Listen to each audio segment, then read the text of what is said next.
Hi, my name is Jay Sugarman, and I want to welcome you to Innovation Showcase.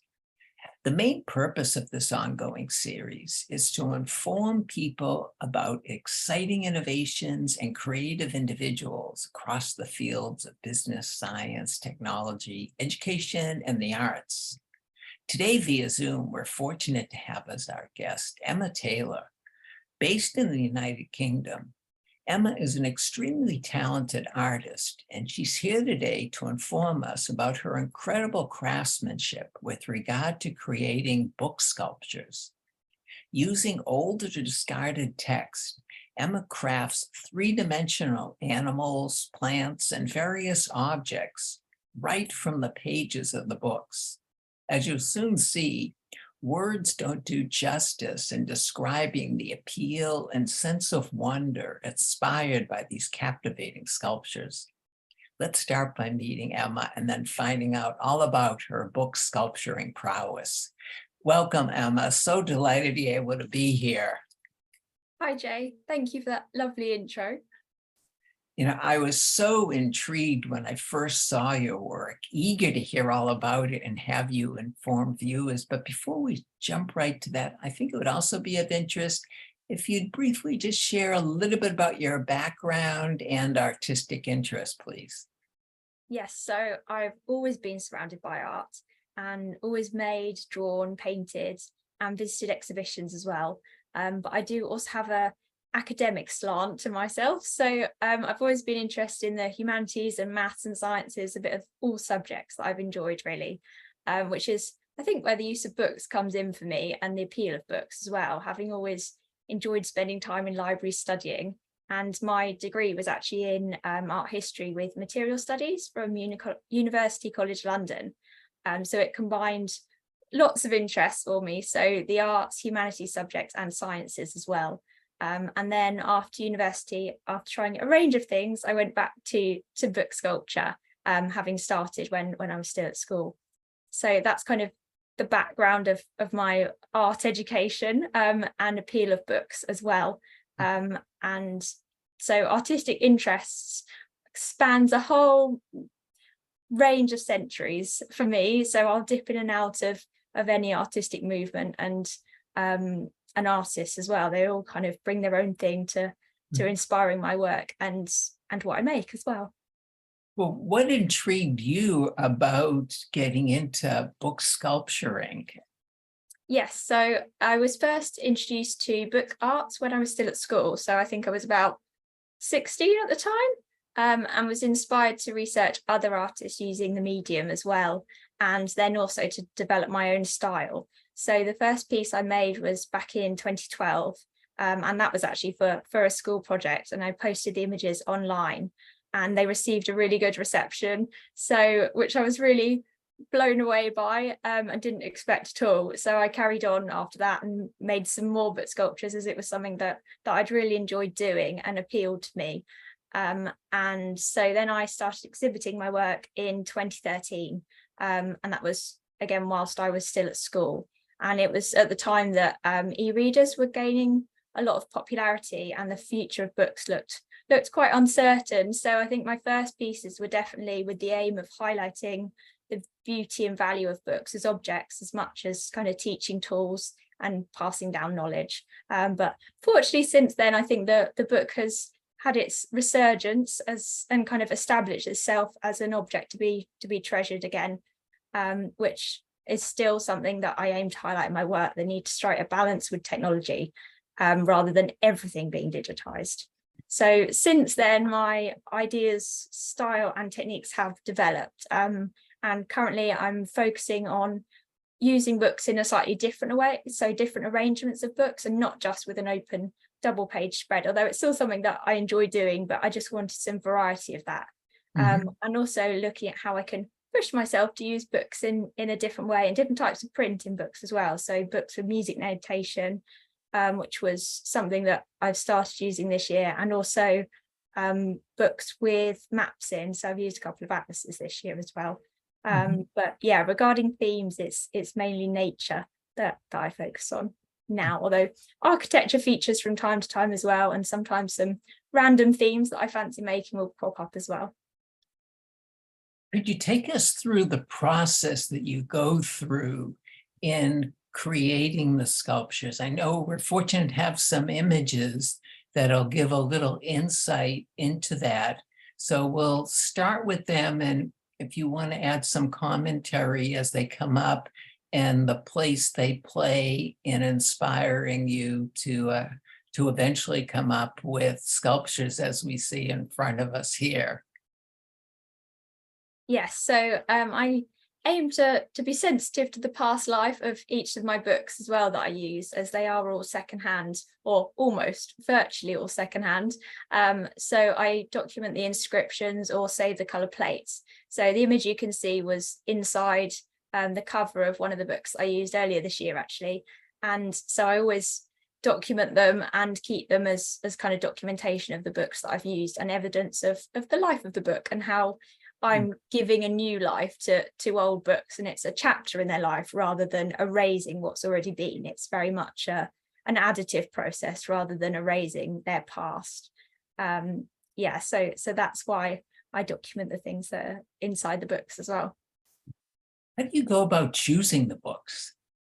Yeah, so sometimes I'll find a book and that will inspire me to create a sculpture from it, or I will have an idea and then find a topical book for that idea that I've had. But yeah, I do instantly know the right book on the whole, because I can kind of picture the sculpture as if it's sort of been sitting in the book waiting to emerge, if you like. Wonderful. I wish I had that vision, but definitely appreciate your ability. How about this page here that we see? Yes, so this was from a piece that I created earlier this year. And it was looking to add some variety to the types of print that I was using. So I've always been quite musical as well. I play the piano and various other things I dip into as well, different instruments. So music with notation was something that I wanted to explore using. So this was for a piece with two great crested grebes, and they're river birds that we have. I live near the river, so nature plays a big part, as I've mentioned already. But yeah, so this was inspired, and it was from a copy of Handel's Water Music. It was a pocket score, so it formed the basis, and there were notes in the pocket score which looked like they were from a teacher or a student at some point when it had been used. Terrific, terrific. And this well-known book. Yes, so this was from it was actually a biography of Beatrix Potter. So I'm very interested in book illustrations as well. So I often will take a couple of the colour plates out of the books I use to save them, but I always record which book they were from and keep them as a kind of collection, I suppose, of past book sculptures that I've made. But yeah, I'm very interested in book illustrations in general. And it was, I think, the work of Maria Sibylla Merian. She was a German scientific illustrator, so I studied her as part of my degree as well. And various others, Arthur Rackham, William Blake, to name a few. So, and now we'll move on to just another medium that you use to prepare eventually for the book sculpture. Yes, so I always start with either a drawing or a watercolor painting before I move on to any 3D work, as I just find the need for prolonged observation for a drawing or a painting really helps me understand the form before I start making it in 3D and almost get it into my fingers, so that then when I start sculpting it in 3D, I know where to go with the shape and where to add and take away and what it needs to look like. And if I ever skip that step, then it's just never as accurate when I finish the actual sculpture. But that's fascinating to hear that once you begin, you have the end product as a vision and it's just working towards that. Yes, yeah. So I don't often change too much from initial idea to design. Sometimes there'll be some variation in there, or it will evolve. But once I've designed the piece, it usually has quite a kind of straightforward route, other than dimensional changes occasionally to the piece that I make. So I can, as I say, sort of picture it as I start what I want to make, and it pretty much always looks what I've pictured from the start when I finished the sculpture. And here's a final image of some preparatory work. So this is one I'm actually making at the moment. So it's almost finished. Terrific, terrific. Well, we're going to segue now to a number of your completed projects and really appreciate now the process a little more and the final artwork that you're able to produce. A few words about this creation, the book it came for, inspiration, and the role it plays in the book. Yes, so this was from a number of years ago, actually, but I think it's one of my pieces that I've most enjoyed making, potentially, because I really enjoyed trying to capture that sense of movement from the horses, with getting the wind in their manes and as they were running over the cover of the book. So that was the main inspiration for this piece, and we have some horses that are nearby, so I took some photographs of those running for the studies for the book that I did first of all, and then created them from that. Wonderful, wonderful.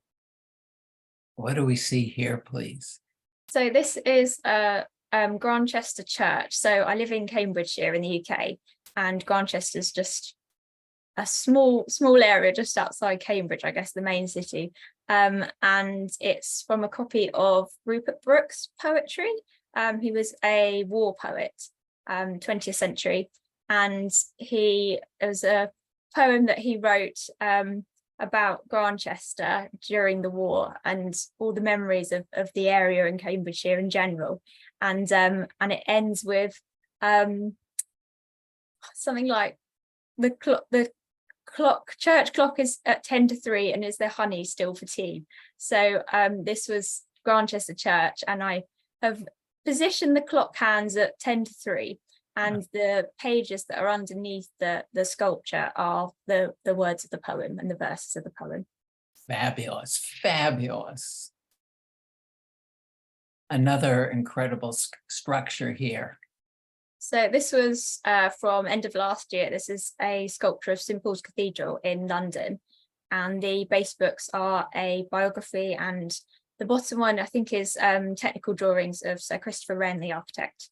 And it was a challenge to make because it's quite an intricate building, but it was really enjoyable. So sometimes I just enjoy the challenge of a classical architecture.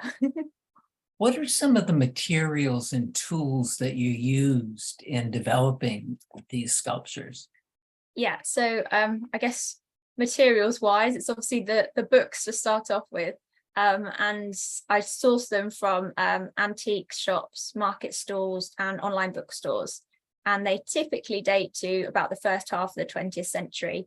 And then looking at tools that I use, so the underlying structure that I start with first of all, this one was cardboard, which it often is for architecture buildings, but if it's something like a tree or animals, then I'll start off with a wire armature.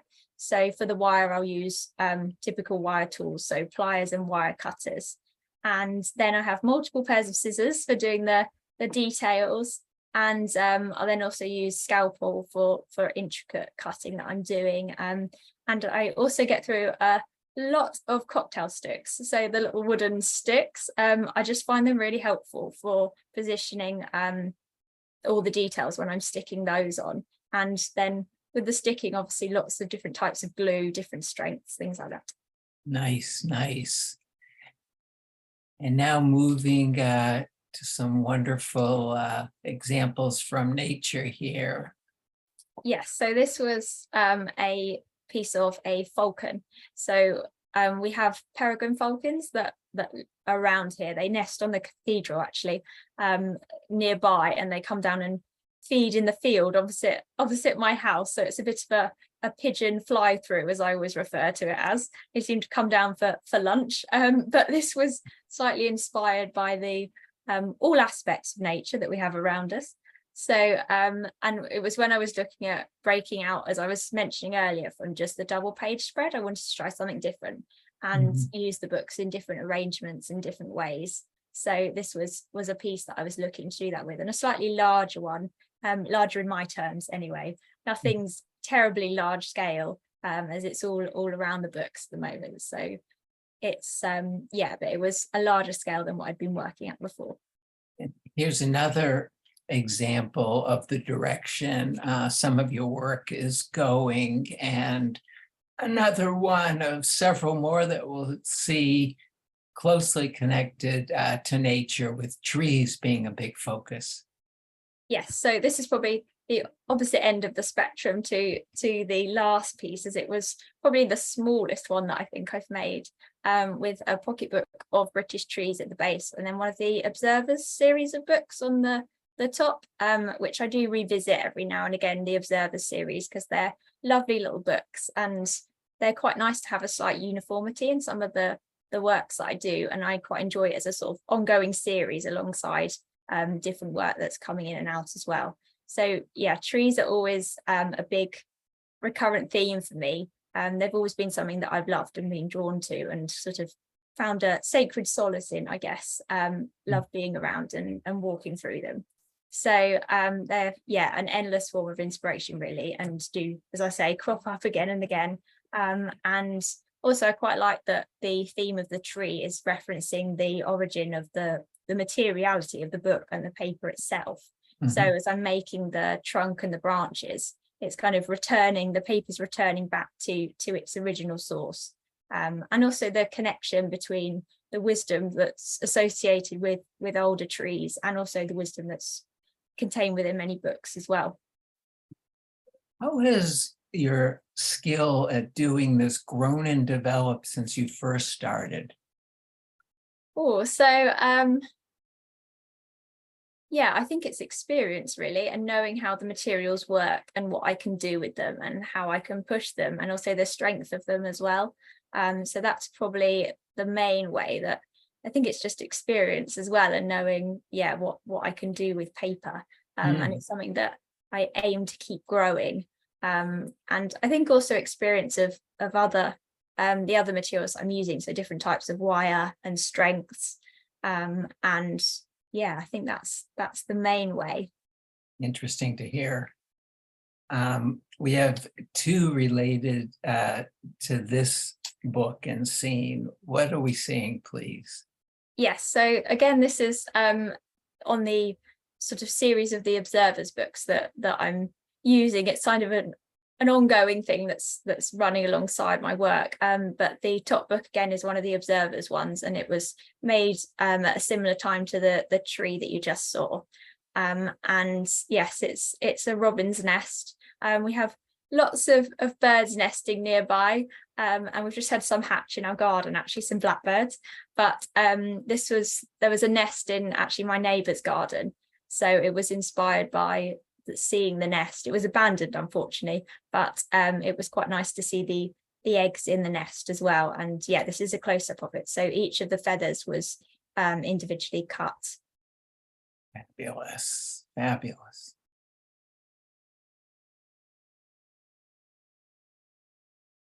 Another incredible tree. So this was a larger piece again, and I think it's probably the largest book that I've used, this one. It was quite a job sort of manhandle it in, but I got there again. So this is when saying about what I've learned from and grown with experience.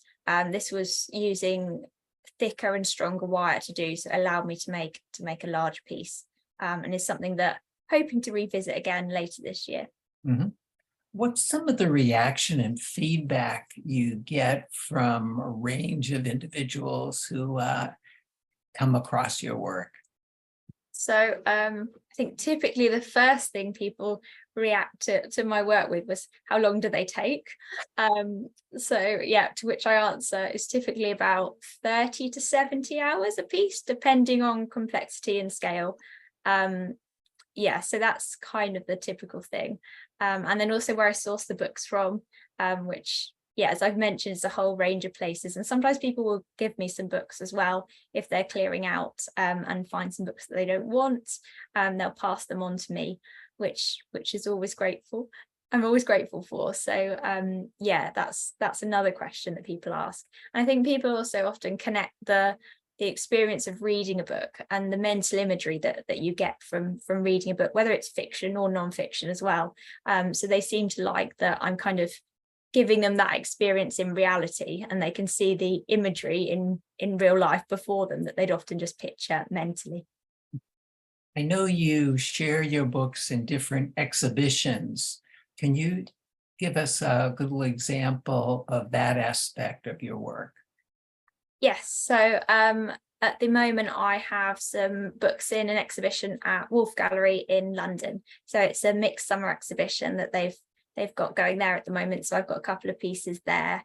And I also exhibit in Bayard Art, a gallery in Cambridge, which is quite nearby. So they're the main places that I exhibit, and I've got work that's going to Battersea Art Fair in October in London with Bayard Art. Nice. Well, let's continue with another range of examples here. A few words about this and the inspiration. So this piece was it's of a woodpecker, and I think you saw the painting earlier that was the preparatory watercolor for this piece, but it was an idea that I wanted to explore for a while, with the idea of using or almost creating a sort of bookend sculpture for books on a shelf. And I really enjoyed making this piece. The books were beautiful, and I just liked the kind of scale and proportions of them. And they had really nice covers as well, which is something that I always look for and feel more inspired by if I'm working with a beautiful book. To start with is always really nice and a pleasure to do. So yeah, this was a different piece to me, and I'd never positioned the books vertically before. So again, that was something different and something that I was keen to try and probably explore again, actually, with different idea. You know, what strikes me as I hear you sharing your work, the inspiration, the process, is the sense of just joy and playfulness that you find in your work that seems to come across quite often with creative individuals, inventive types, that it's the process that's such a driving force and attraction to eventually these incredible end products, the book sculptures in your case. Thank you. Yes, I'm glad that you can see that. I've always enjoyed sort of challenging myself. So each one is kind of a new challenge. Although I revisit themes, they're never quite the same again. So I'll always aim to do something different. Otherwise, I don't think I'd want to make the same thing again. I'd like, yeah, at least some variation in there, different species of tree or position or something like that. Yeah, it's always enjoyable, and I think I'm always thinking about what I'm going to make next. That's always the exciting part for me. So I think once they're finished, although I enjoy kind of seeing them, it's always the process and the excitement of starting a new piece that's really the appeal for me. Wonderful. Well, in the time remaining, we're going to try to enjoy a few more. And here we're going to see two from the Tailed Beatrice Potter here. What are we seeing, please? Yeah, so this was based on a dormouse, and I actually cut into the cover of the book for this one, which was something that I hadn't explored before and really enjoyed doing. And yeah, it was just quite a cute theme to make, which isn't always what I go for, but I enjoyed it for this one. So yeah, this is a close-up of the mouse asleep in its nest, and the book illustration that you saw earlier with the mouse and the dream of toasted cheese that it said over the top. This was where the book was. This is where the illustration was from, this book. So that was sort of informed the theme of the piece as well, choosing to make a mouse. And this one's an incredible example of branching out a little bit into a different type of subject matter. Yes, so as I say, I do stick with nature on the whole and some architecture, but yeah, sometimes something else will come in or inspire me. So ships are quite a recurring theme, so I've made a few of them, but this was what I wanted to explore with using a couple of old atlases, and the map was really nice to work with, some color for a change, because obviously my work is just black and white with the print of the text and the book page behind, or slightly toned page, not necessarily white. But yes, it was nice exploring some colour for a change. But yeah, I was actually ready to get back to my sort of monochrome print after this one, but I really enjoyed making it, and it was a larger piece again, in my terms anyway, because they were slightly larger books. And this is one of the pieces that's actually on display at Wolf Gallery in London at the moment. Oh, nice, nice. Well, back to nature. What are we seeing here? Yeah, it doesn't take me long to get back to nature. But this was inspired by seeing, and I've always been drawn to this, when you walk around a kind of urban area and you see plants springing up through cracks in a pavement, or even just in cement in the wall, things like that. They always seem to find a way of returning, no matter how much concrete humans put over them. So this was inspired by that. And I cut into the cover of the book to make a kind of crack along it, and then have all the wildflowers growing through and growing out of that. Wonderful, wonderful. These next two related to insects. Yes, so I've always been really interested in insects as well. It's something that I've always appealed to me, and I've always enjoyed looking at and studying as well. So this piece was kind of all the insects climbing out of the book at the top, and the top two again are from the Observers series. So it was nice just sort of having them tumbling down the edges of the book. And this was the first time I'd used a pile of books as well. And again, it's something that I'd quite like to revisit, because it was quite nice to explore having a slightly different arrangement again. And the close-ups gives us even better appreciation of the complexity and the detail that you put into your work. Yeah, so it was quite a job arranging all the insects, as they're all secured into the cover of the book. So I have a wire coming out of almost all of them. Some of them were just secured on with strong glue, but a lot of them are then secured into the cover and pages of the books beneath with a wire. So and this we heard earlier. Can you take us full circle of what we're seeing now, please? Yeah, so these are a pair of great crested grebes, which I often see on the river nearby. There's a couple of pairs with offspring cheeping wildly at the moment. So they're birds that are beautiful, and they dive and swim under the water. So I've always been attracted to them, and they're wonderful headdresses. So this is a piece that I really enjoyed making. And as I mentioned earlier, with the music notation and the rippling of the pages was something that you saw on the ship sculpture as well. So that I use a watered down glue mix and set the pages. So I coat them all with this mix and then set them in place, and they dry like that and hold their shape. Terrific, terrific. Well, Emma, in closing, how can viewers and others find out more about your work, possibly get in touch? Yes, so probably the best way is via my website, which is www.EmmaTaylorBooks.com. And there's my available work on there, and you can get in touch with me and also see where my work is currently and what I'm up to. And then also I'm quite active on Instagram, so I'll post pieces that are in progress and that I'm working on. You can see me kind of videos of me working on pieces as well, and when I've finished new work. Nice, nice. Well, we'll have that contact information in the credits so people can follow up if they're so desired.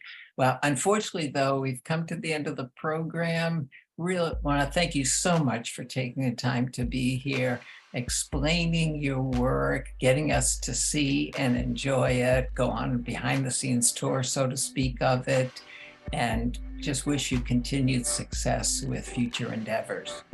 Thank you very much, and also thank you for your interest in my work as well. Okay, well, all the best for now, and I also want to thank those of you watching for joining us, and hope you'll be able to tune in next time.